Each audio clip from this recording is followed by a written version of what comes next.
हा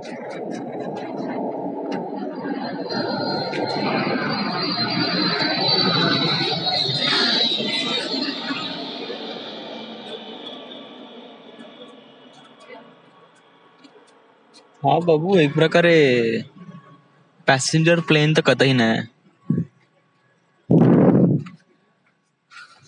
किती आवाज करतो प्लेन डूड. त्याच्यामध्ये थर्मो बुस्टर इंजिन असतात usually. whatever, but they carry so much weight and they fly in the air, so basically they need so much power, and power comes with lot of energy and sound. So कधी कधी असं होऊन जाते ना की आपण जरा खूप एकटा फील करतो. माझं तर नाही का एकटं फील करण्यामध्ये एक प्रकार नाही का पीएचडी झाली आहे. आता right now it is like, आता ते एवढं एकटं एकटं असं वाटते ना की वेल तुला अगोदरपासून वाटत होतं का तू एकटं राहावं, and this is what you get. आणि याच्यात मी काही रिग्रेट वगैरे नाही. एकटं राहण्याचा फायदा हे काय की तुम्ही स्वतःला काफी अंडरस्टँड करता खूप चांगल्याने. आर्टिफॅक्ट एपिसोड, या it's one of the that factor also. But कसं आहे की कोण ना कोणीतरी सोबत असलं ना तर तुम्ही नाही का स्वतःसोबत प्रॉपरली कनेक्ट होत नाही. या एकटं राहिलं ना आपण स्वतःसोबत प्रॉपरली कनेक्ट होतो. आता आता सांग कसा प्रमाणे स्वतःसोबत कनेक्ट होतो, हाऊ. आता मी माझं कम्पेअर करतो, मी धरमपेठमध्ये राहत होतो आणि आता इथे राहतो. ऑलराईट, तर व्हॉट्स द डिफरन्स बिटवीन दॅट, दोघांमधला फरक काय. आता कसं आहे की मी धरमपेठमध्ये राहत होतो ना तर तेव्हा माझ्यासोबत नाही का वैभव होता, जो माझा रूममेट होता. ऑलराईट, तर असं नाही का मी समजा वैभवच्या त्याच्यावर चालायचो, no no no no. It is like मला माझे रूल्स त्याचे त्याचे, म्हणजे समजा त्याला काय करायचं तो त्याचं कर, मग माझं करीन. ओके. आता समज जर असं आहे की समज जर वैभव चालला पिक्चर पाहायला आणि मला पण काही काम नाही आहे या, तर त्यांनी मला सजेस्ट केलं की चालतं का पिक्चर पाहायला. That is a good thing, right. आणि अशा वेळेस पिक्चर तर पाहायला पाहिजे. तर मी म्हणेन हो, आणि मग मी गेलो आणि पाहिला पिक्चर. आता ह्याच्यात सांग, मी पिक्चर पाहिला हे माझं ओपिनियन होतं का, नाही ना.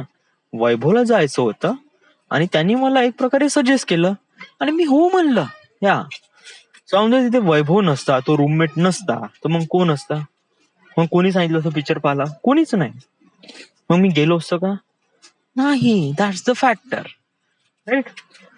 मग एकटं राहण्याचा फायदा काय. एकटं राहण्याचा फायदा हे आहे की चांगले वाईट डिसिजन हे आपणच घेतो आपल्यासाठी. येस, म्हणजे एकटं राहिलं ना आपण कसं एक प्रकारे स्वतःला खूप एक प्रकारे अनालाइज करण्याचा प्रयत्न करतो प्रत्येक गोष्टीमध्ये, इकडून तिकडून ज्या पद्धतीने होतील त्या पद्धतीने. आणि मग in the end result was not good. म्हणजे ऍज अ टेम्पररी, म्हणजे त्याच स्टेजमध्ये ते तेवढं फारसं चांगलं वाटत नाही. या म्हणजे एकटं राहणं फारसं आवडत नाही.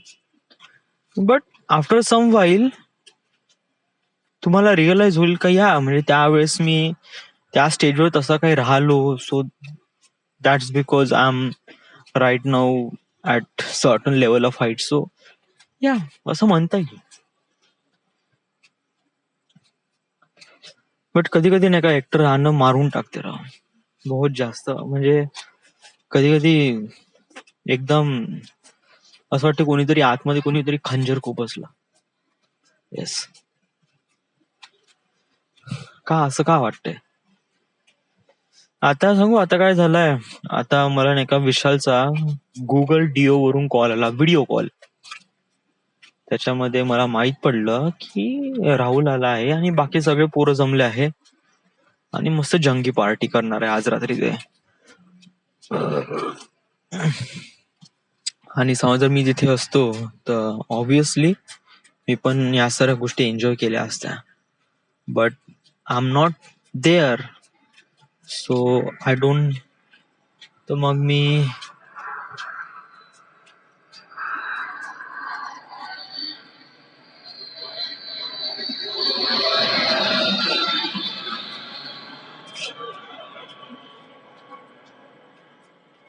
मी पहिल्यांदा नाही का एवढ्या जवळून काही विमान वगैरे बघितले.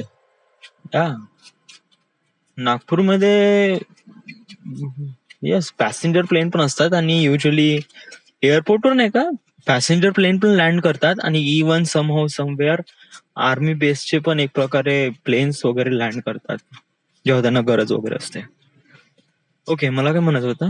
हा, सो ते लोक इथे पार्टी करत आहे आणि आय एम नॉट देअर. या so practically it feels really lonely की मी इथे एकटा आहे आणि एकटा आर्टिफॅक्ट एपिसोड रेकॉर्ड करत आहे. या it does feels really bad. खरंच मला खूप वाईट वाटून राहिलंय. आणि अनदर थिंग वॉज दॅट की अलोन आहे, एकटा आहे म्हणजे अजून काय की इट इज लाईक मला माझ्या भावना एक्सप्रेस करण्यासाठी नाही का स्टुपिड मोबाईलची गरज असते. Just like doing artifact episode.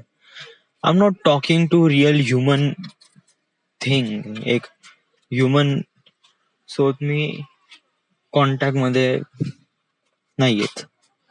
समजा जर असा कोणता पर्सन आहे ज्याच्यासोबत मी बोललो असतो तर माझं थोडंसं मन हलकं झालं असतं वगैरे. कारण एकटं राहतो ना, त्यामुळे अशा प्रकारे सिच्युएशन येतात. Then you have to express your feeling for some person, but there is no one. So we need to record it on artifact episode. So that's the factor. वेल मला असं वाटते की लाईफ मध्ये असे सिच्युएशन प्रत्येकासोबत येतात. असं नाही का आज तुझं सुरू आहे समहाव दुसरा कोणाचं वगैरे. या लाईफ मध्ये स्टेजेस असतात रे, ज्याच्यामध्ये नाही का आपण स्वतःला समजून घ्यावं लागते, आपल्याला स्वतःला रिअलाइज करावं लागते की आपण कोण आहे आणि आपल्याला कशाप्रमाणे या सर्व गोष्टी हँडल आउट करायच्या असतात. राईट. आता समजा तुला पुण्याला जायचं आहे, स्वतःला डेव्हलपमेंट करायचं आहे, तर तुला काय करावं लागेल. या you have to be work, you have to be update yourself on naukri.com, and whenever you get the opportunity you will go there. Yeah, and check every day. So I'm doing it that. याच्यावरून आठवण आलं, 2 दिवस झाले मी naukri.com वर गेलो नाही आणि update नाही केलं. सो राईट नाव अपडेटिंग. या असं नाही की अपडेट नाही करता, ऑफकोर्स करतो. होऊन जर लोड, कारण हे इम्पॉर्टंट आहे, बहुत जास्त इम्पॉर्टंट. याच्यामुळेच आपल्याला माहित पडेल की आपण आपल्याला लाईफ मध्ये कुठे कुठे वगैरे का करायचं आहे.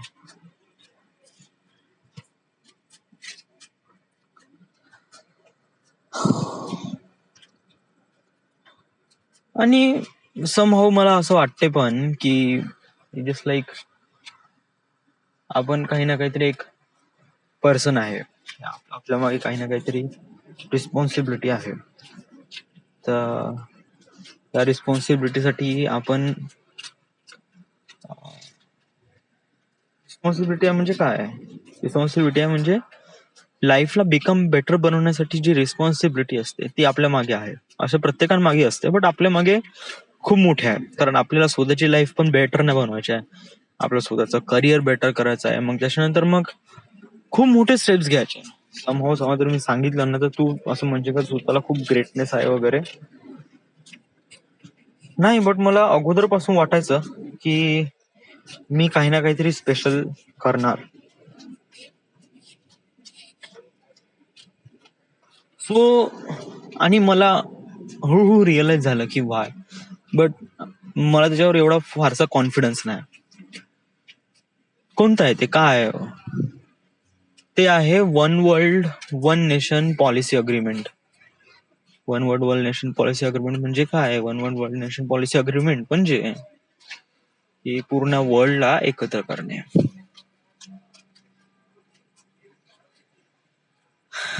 सो वेल स्टील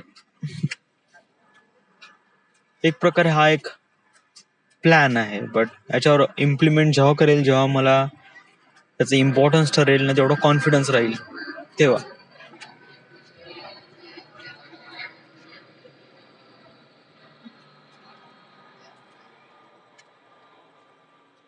ऍक्च्युली कोणीतरी मजे घेण्यासाठी प्लेन चालवून राहिलाय.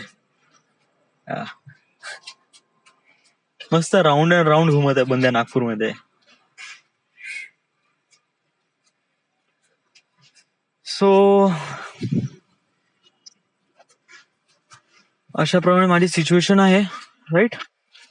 आणि याला मी बेटर करण्याचा प्रयत्न करतोय. बट असे काही स्टेजेस येतात जेव्हा तुला एकटा फील होते, किंवा जेव्हा तुला असं लाईफ मध्ये काहीच वाटत नाही का काही आहे, तेव्हा असं एकदम हे नको होऊ, डाऊन नको होऊ, राईट. आणि वन थिंग बोलायचं आहे, या ऑफिसमध्ये एक नवीन मेस सुरू केली आहे. या आता माझं कसं आहे की अगोदर माझं कसं आहे की जुन्या ऑफिसमध्ये माझं रूम जवळच होती आणि माझी एकच मेस असायची, ते माझा डब्बा घरीच आणून द्यायचं, तर मग मी ऑफिस मधून घरी येत जाऊ, जेवण करायचं. आता माझं ऑफिस गेलं गदीच्या भोकात, माझं रूम आली गदीच्या भोकात. ओके, हा. सो मग काय, ऑफिसचा डब्बा वेगळा आणि घरचा डब्बा वेगळा. ओके, घरच्या डब्याचा काही प्रॉब्लेम नाही, इथे घरमालकच मला डब्बा देतो, अँड दॅट इज व्हेरी डाएटफुल. जास्त नाही देत, थोडस देतो. आता कसं आहे की ऑफिस मधला डब्बा काइंड ऑफ लाईक खूप बेकार नाहीये ऍक्च्युली, चांगला आहे, बट खूप जास्त आहे, या बहुत जास्त. सो बहुत जास्त म्हणजे सांगू, ते 6 पोळ्या देतात, 6 का 7 पोळ्या. या त्याच्यानंतर भाजी आणि वरण भात असं दाबून दाबून देतात रे बापरे, की साला असं वाटतं की पोट फुटून जाईल एवढं. लिटरली सांगतो, मी 12 वाजता जेवण केलं आणि मला आता असं वाटत आहे की साला. सो माझी अशी कल्पना आहे, या की समहाऊ आय वॉज हिअर, मी इथे आहे तर, आणि एकटा फील करून राहिलो आहे. So utilize in a really right way. तर युटिलाइज कशाप्रमाणे, जिम जॉईन कर इथे आसपास. वेल, माझा याच्याबद्दल विचार सुरू आहे. पहिले ऍडव्हान्टेजेस विचार कर, disadvantages. Okay, advantages is good, या म्हणजे मला एक प्रकारे कंपनी भेटेल, so that is really nice. Advantage is really good. आता डिसएडव्हान्टेज काय, डिसएडव्हान्टेज म्हणलं तर पण असं फारसं काही आहे नाही. You have to find it. पैसे पण आहे आपल्यापाशी, बस फक्त पैसे खर्च करूशा वाटत नाही, हा एक प्रॉब्लेम आहे. बट काही ना काहीतरी करासाठी काही ना काहीतरी तर खर्च करावेच लागेल. या कारण जिज भवन मला वाटते तेवढं छोटं नाहीये. या युजली काल मी रिअलाइज झालं, आणि युजली मी नागपूर सोबत कनेक्ट होऊ शकतो, मला तो पुलिया क्रॉस करायची गरज नाही. मी इथूनच असं खालून गाडी टाकली ना, तर मी पूर्ण नागपूरला कनेक्ट होऊ शकतो, छत्रपती सोमलवाडा चौक वगैरे. आणि तिथे is kind of like really urban area. So तिथे मला युजली एखादी जिम भेटू शकते, डेफिनेटली भेटणार आहे, या काहीच असा इश्यू वगैरे काहीच नाही. या पण राईट ना माझ्यापाशी गाडी पण आहे. सो सो या तर प्रॉब्लेम काय, प्रॉब्लेम आहे शिफ्ट. येस, म्हणजे माझी शिफ्ट आहे कधी मॉर्निंग, तर कधी नाईट, तर कधी इव्हिनिंग. सो बेसिकली जिमचं टायमिंग फिक्स नाही राहील, कधी मॉर्निंग राहील, तर कधी नाईट, तर कधी इव्हिनिंग राहील, राईट. सो त्यावेळेस थोडंसं हँडल आउट करायला लागेल. आणि अनदर थिंग इज दॅट की मी जिम लावल्यानंतर मला मग अजून जास्त भूक नाही लागायला पाहिजे.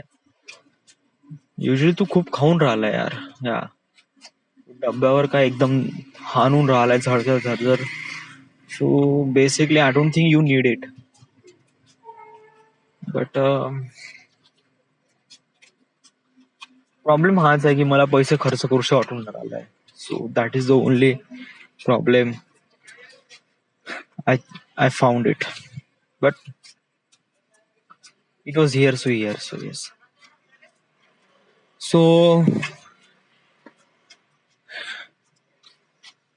right now things are not really good, but hoping ki future is much better than expectation. Alright, मेहनत मी करत आहे, त्याचं फळ मला लवकरच भेटेल. So I'm trying my best to doing my things really much better. So yes. So Right now, this is it. This is the end. This is the my artifact episode number 1540 1544. Right now we are at Nagpur, Maharashtra. And thank you.